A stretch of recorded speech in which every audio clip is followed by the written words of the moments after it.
Hello and all, welcome to the Galaxy Man Show. So, for my guests tonight on the Galaxy Man Show are these two sensational artists known by the name of Buckle and Boots. So, I'm proud to add Buckle and Boots into the live now and have a chat with Buckle and Boots. So, yeah, let's add Buckle and Boots in and have a chat with Buckle and Boots. Here we go. Hello, welcome to the Galaxy Man Show. It's a pleasure having you both on the show for tonight. For people that don't know who you both are, if you can give like a bit of backstory about yourselves, and then we'll dive right into the questions. Hi guys, we're Buckle and Boots. My name's Jayne. And I'm B. And we are a UK country pop band. And we've kind of smashed onto the UK country scene pretty quick. So we actually started in January this year. And we started with just doing covers. And then we decided to start writing originals. And we've been in everyone's faces that we possibly can be persistently. All over social media. All over socials. Yeah. And we've been really lucky that we've been sort of touring up and down the country, doing lots of different festivals and gigs around the UK. And that's us in a nutshell, condensed. Yeah. So, on to my very first question for you ladies. So, with the covers that you have performed, like, what has been your most favorite cover to perform of all time, and why? Can we give one each? You may. It might be the same. Okay. Mine personally is Girl Crush. Yes. And actually, I'm going to see them in. I want to say. Oh, I think it might be this month. I think it's either this month or next month. I'm actually off to see them, which I'm really looking forward to. They're coming to the UK. It's one of my favourite songs to sing, and when I'm singing that song, I kind of forget that there's anyone else in the room. You think they're really So it's my favourite song. What about you? Mine, actually, I really liked doing Shoot Tequila from Tiger Lily Gold. Oh, no. Yeah. Oh, that's However, my favourite song of Bee things is Wildflowers, Wild Horses, because she becomes possessed by Lainey Wilson. That's because I love it's like Lainey's in the room. Yeah, definitely. It's hard to say who the songs and all that lot, because I just love all of them. Yeah, so I mean, when we picked our set list for performing lives and stuff like that, I mean, I was just really selfish and put all the ones that I liked. So I like performing all of them. So on to my very next question for you ladies. So you've actually created an incredible debut single, and it's called Love in the Dark. Like, what was it like creating Love in the Dark? And what was it like releasing? What was the emotion like when you released this first debut EP? Debut single, and just what were you guys feeling at the time when you released it? So the song, we wrote the song around my kitchen table, and then it transpired 3 months later we ended up, part of the lyrics in there is about driving in my Corvette, and we ended up driving a Corvette as part of our video, and it was just a really surreal moment. Uploading it onto the platforms that we've used was a really surreal moment. We had to celebrate it. We had to celebrate, and it was just, and then we were extremely flattered and over the moon, and every emotion you can possibly think of that's positive. We got played on Country Line radio, which was really awesome, which is a big station here for us. And we got contacted the day before that they were going to play. And we just couldn't believe our luck, really. Contain the excitement, we couldn't contain it. Yes. So, yeah. There's a video for that. There is a video for that. Yeah. So I mean, overall, we're still riding that Love in the Dark train, and just promoting it as much as possible, performing it as much as possible. And we're getting great feedback from it as well. Yeah. Everybody finds the energy just so fun. Yeah. And they said that it's a little earworm, so people start singing it. It's really nice now as well when we perform it live. People are singing along. It's wild, which is awesome. Yeah. So I mean, hopefully as the audience gets bigger and bigger, how crazy would that be if they're just all singing our originals? It's a bit of a dream, to be fair. Someone singing your own song is Well, yeah, as I say, from Especially going from another country, right? from another country, from going to writing a song at my kitchen table to speaking to yourself is amazing. So yeah. Like, what's the meaning? But what's the meaning behind "Love in the Dark," if I may ask? Like, what? Yeah, what's the meaning behind the song? The song is it's actually really sad. So it's a song very much inspired by something that I'd read, and I shared it with B. It's a story about an older couple, an old friend couple that were friends, and this person was completely in love with that person, but they never wanted to tell that person that they loved them, just for lots of different reasons. You know, they wanted to see them flourish rather than selfishly put their feelings first. And so it remained a love in the dark. And I was quite inspired by that. I just thought it was actually hopelessly romantic how you can love somebody for so many years, but you didn't want to be selfish and put your feelings before theirs. So that's what it's about. So on to my very next question. So like when you guys decided, hey, we want to become like artists, like singers, like what made you just decide I want to become a singer? We're both very different stories, actually, because I've not really been in the singing game as long as LJ. She's been in a very, very long time. Since how old? I mean, I'm only 21, so it's not that long. No, it's true. No, but how old were you when you was? So I've been writing and recording in studio since I was 15. 15. So I've done lots of different bits and bobs over the years. Yeah, whereas mine, like literally, I think 6 years. Yeah, 7 years. And it was when I had my daughter, and my husband said, look, why don't you stop singing in the shower and in the car and actually start singing? He was like, I think you've got a really good voice. How about, you have some singing lessons and move from there? And it did. It just kind of, I had some singing lessons, and then before you knew it, I was in a band, and then that band was something else, and then that was another stepping stone. And then I just thought, you know what, I really like country. I was like, wouldn't it be cool if we did like a little country pop? And I kind of, there are stuff in the UK, but I did feel like there was a little bit of a hole that could be filled. And obviously then when I met LJ, I thought that she was like perfect, seriously perfect, really hot on harmonies. Obviously. Writing since she was like 15. It's like, so I thought I could just suck the life out of her. And that's how it grew, really. Basically, we met each other in another band, and we did like a dep gig and stuff. And I got such good vibes from Laura, so I just was like, I need to work with her. Yeah, she doesn't let me out. She only lets me out on weekends. I'm Paige. Okay. So onto my very next question for you, ladies. So when you're performing in front of crowds, like what does the connection mean to you when you're performing in front of crowds, and like the whole like music and just like in general, just like the connection? I think the main one. I mean, B's really good at this. She stares people out when we're singing. I'm not great at that. I'm kind of a bit okay. They're all listening to us. But B's really good. She really stares people out, which is, I think it's really good, because then people they really feel part of what you're doing. So I need to learn that from B. But I think a lot of it is you can really feed off people, and you can really feel how they're feeling, if they're clapping, if they're singing along. Yeah. If you could just tell if people are having a good time. But part of that is you have to have a good time. Yeah. And if you're not having a good time, then the people you're singing to aren't going to be having a good time. So B and I, we're always bouncing off each other.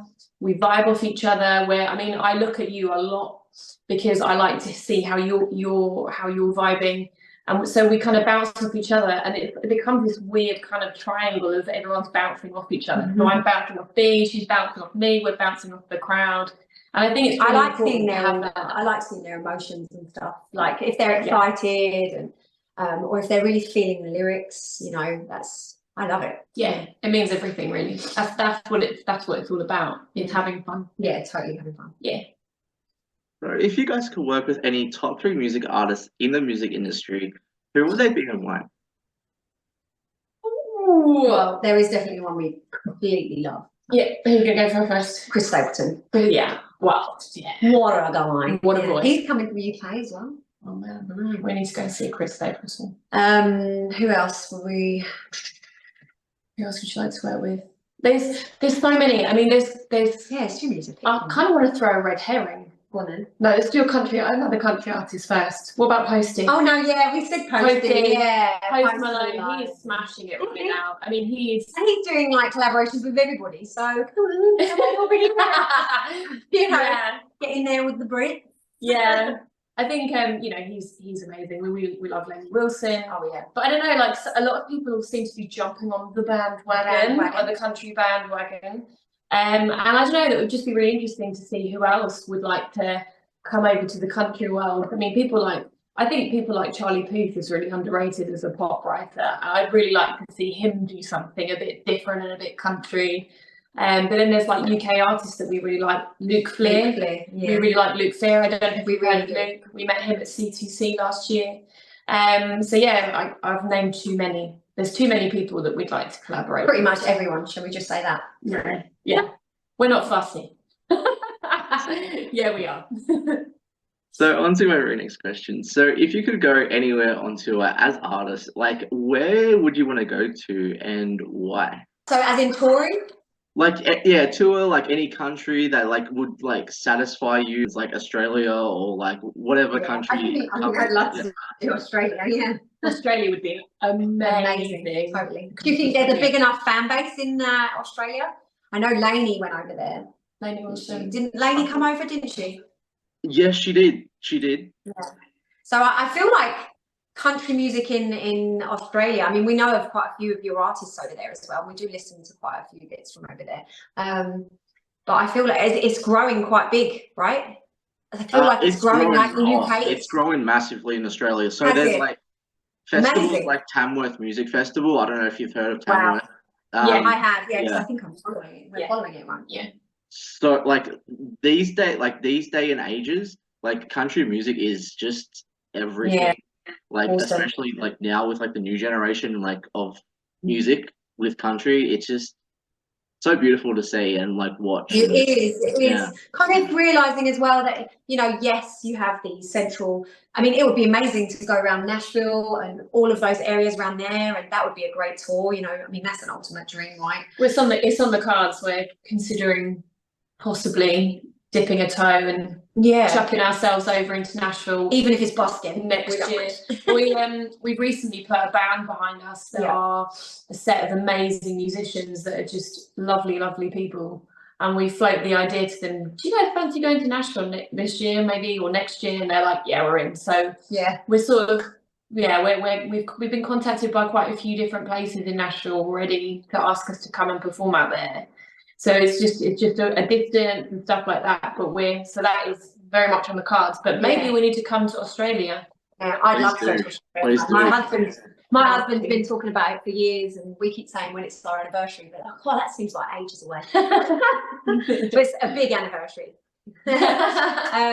But yeah, I quite like the fact that Australia, obviously, it's growing. The UK country music is growing, and that it's not specific to America. So obviously, the music that we're making, we're trying to make sure that we're not trying to be something that we're not, you know, and that we're trying to basically do country music with a twist of British. So, you know, our cup of tea version, you know. So not saying that obviously the Southern is obviously beautiful. I love it. You know, it's amazing. But trying something new, and hopefully people enjoy it and love it as much as I enjoy hearing country music from Australia, from the UK, from Nashville, and all these American. Yeah, I just love it. Can't get enough of it. So on to my very next question. So if you guys could talk to your future selves, like looking back over your time in the career of music, like if you could talk to your like future selves and give any advice to your future selves, what would it be? And if you could go to any decade in time and space, what decade would it be and why? Oh, they're two very good questions. Yeah. If I could speak to my future self, I would say, buy those pair of shoes that you've been looking at for ages that cost a load of money. No, I'm actually not. Future me, I'm not. I would say never hold back, and I think, you know, don't hold back. If you feel like in your gut it's a good decision to make, then go for it, jump all in, and just trust yourself, trust your feelings. As people say, trust the process. Yeah, and I would say that. And any decade that I could jump back into, I don't know. I'd probably go 90s. 90s was really good for a lot of music in terms of country. UK pop was pretty solid. 90s country, it got 90s music. So I'd probably jump back in the 90s. Yeah. I mean, the fashion is over here. The fashion is actually very 90s at the moment, which I find wild. So yeah, I'd jump back into the 90s. I think that, what I would tell myself if I was younger, which obviously I am, is not to care what people think. You know, not to focus too much on that. You know, at the end of the day, as long as I'm happy and the things that I pursue forward with are the things that I'm happy in, you know, jobs, singing. I think you can get a bit hurt by things like even just the way you dress or the way you talk and all of these things. And I just wish people didn't care so much about those finer detailed things. I mean, I have children and they often say things that are, so-and-so said this to me, and they'll get really upset about it. And obviously now you have social media, which can be really hard to work through things like that. But to just think, look, do you care? Do you care what they personally think of you? Or are you happy with the way you look and it makes you happy? You know, and that's just, I wish I told myself, because I always had, as a younger person, I had issues with my weight, even though looking back, I shouldn't have had issues with my weight. I always had problems with the way that I looked. I always thought I was ugly and it was terrible. Around about the time that Christina Aguilera brought out that song, is it not Chris? No, what was that song? Yeah, so when Christina Aguilera brought out that song, Beautiful, You're Beautiful, isn't it, that one? Yeah. And that was just very much, I remember sitting there crying to that song. And I don't know why, because you'd just be like, I look back at pictures of myself and I just think, what the hell? But going back in time, mine would be really selfish. Obviously, musically, it would have been nice. Obviously, the 90s country, love all of that. But mine would be really selfish. I would want to go back to when Elvis was kind of starting out, because I think I would have been an obsessed fan. Like, I thought he was gorgeous. And I thought the way his music, everything, I think I'd have been terrible. I would have been, my parents would have disowned me. I'd have been awful. I would have been in love with him. You are in love with I am in love with him.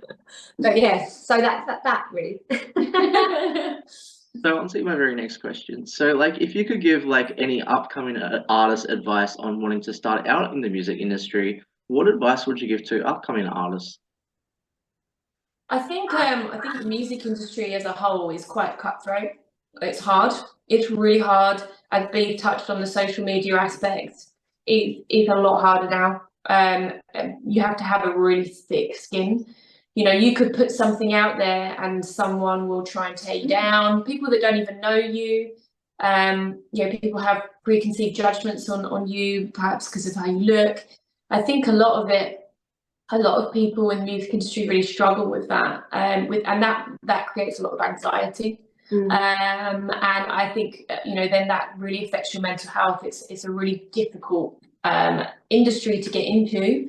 So I think probably I would say is two things: to have a really good thick skin, and touching again on what Bea has said, don't care about what people think about you. You can't please everybody. You can't please everybody, and you've just got to go all in and not hold back. Have a thick skin. And yeah, I guess, and just be persistent. And you know, I think it was the Beatles that, you know, they knocked on every door possible and they couldn't get signed for, I'm sure it was like 10 years before they got signed. The Beatles is obviously one of the biggest bands in the world.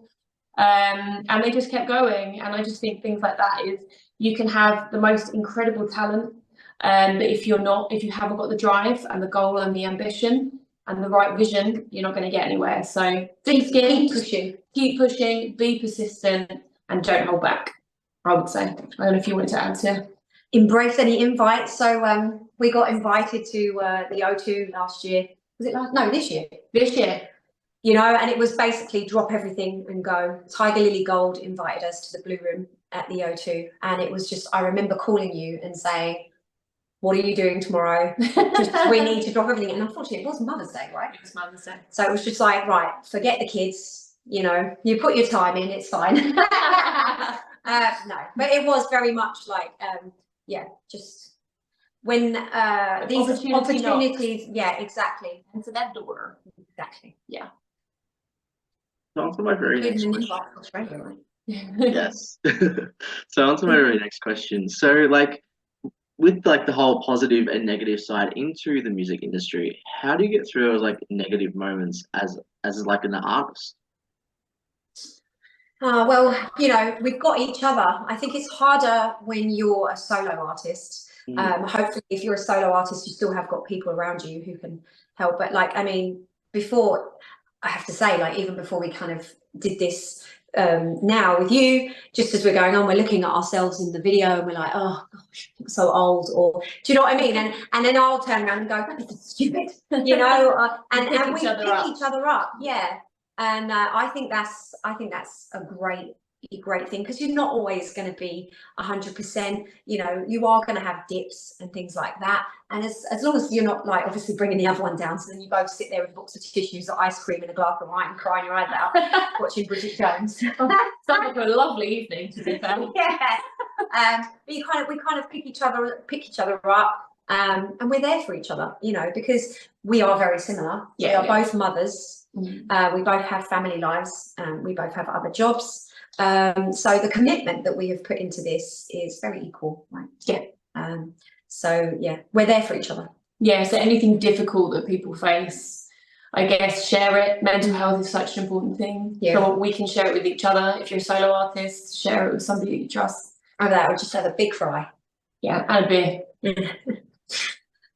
Which we have plenty of to drink. I can see that. That's actually a cool background, by the way. Like I've seen actually that you guys have used that background for a couple of your music videos. Like, tell me about that. Like, what's it like using like the background that you're using now for some of your music videos? I think it's good to have a bit of cool. Trying to have a bit of consistency, I suppose. But I mean, a lot of work went into this bar. And a lot of fun times I had at the bar. So I mean, we've got my piano here in the background when we're writing this bar. So like, what's next for you? Like you guys, like, what's next for like the buckle and boots? Like, yeah, what's next for you guys? So we have got an extremely busy time ahead. I'm having a headache even thinking about what I'm about to say. Just juggling lots of things. We've got a lot of gigs. We've got festival season is over here in the UK. September's hit, so it's spider and leaf season. As you walk into a spider web every 2 minutes. No, I know. So in terms of performance, we've got lots of performing coming up. We've got gigs, lots of gigs coming up. We've also got a single coming out at the end of September, which is our new song, which we would love to send to you when it's ready. But before that, I mean, we actually have tons of work because we're not quite there yet with being ready for the song to be released. So actually, like next week, we've got loads of photo shoots. We're going around London, so you can imagine us like traipsing around London. I did think, you know what, a good one, if it's raining, you know, you said it might be raining. Yeah. I was like, if it's raining, we'll just take an umbrella. We're trying, like what we were saying before, we're trying to show, obviously we're doing country, but it's from the UK, so we're trying to reflect that, you know, we're trying to put that in our videos and our images and stuff. So in the image for Love in the Dark, we're on like an old vintage London bus. So we're actually going to be going around London, getting some more snappy shots. So if it's raining, or I don't know if we're allowed to say pissing it down, raining cats and dogs, if it is, we'll just get an umbrella, and that just shows London, because it rains in London all the time, most of the time. So yeah, so we've got lots of preparation for our single coming out in September. And then we've got an EP that's coming out very early next year. We have another song coming out in January, and then on the EP there'll be 4 songs. So we'll be releasing 3 of those songs from that EP, and then releasing the EP with the 4th song. So we've got quite a lot going on. We've got video shoots planned, and all sorts of bits and bobs. And then in the background with that, we're obviously rehearsing a lot with our band to make sure that they're ready. So we've got these festivals next year. Yeah, so we've got a lot of stuff coming up. So yeah, it's I'm really grateful for really good face cream. and a lot of caffeine in my veins. Yeah. Chasing your sunset, riding in my Corvette. We must stand on racing here from dawn to dusk, and our shadows cover us. Watching your sunrise, driving out till midnight. Setting fire to all the truth I leave behind. I'm buried with the love that's in the dark. Oh, you got your whistle? I got my whistle. Yeah. Well, I just want to say thank you. Oh my God, that's so cool. So I just want to say thank you so much for appearing on my show. It has been such an incredible pleasure having you guys on my show for tonight. Everyone, if you're not following Buckle and Boots, definitely go show more inspiring artists like Buckle and Boots your support. Get behind them and yeah, support their music. Check out Love in the Dark, their debut single. So yeah, go check out that. Any last final thoughts that you'd like to share to people on the show, by the way? Keep a lookout for the end of this month when Slow Down Honey is released. Which is the name of our new single coming out. And it's a bit of a departure from Love in the Dark. It's a bit more country rock, but we're hoping that it's going to fit in nicely. We're covering all bases. Yeah, spreading our wings a little bit. Yes, and it's really different, and it's quite personal as well, haven't we? Because it pretty much depicts what we've been doing ever since we started Buckle and Boots. Yeah. So, but thank you so much for having us, Jacob. We really enjoyed it.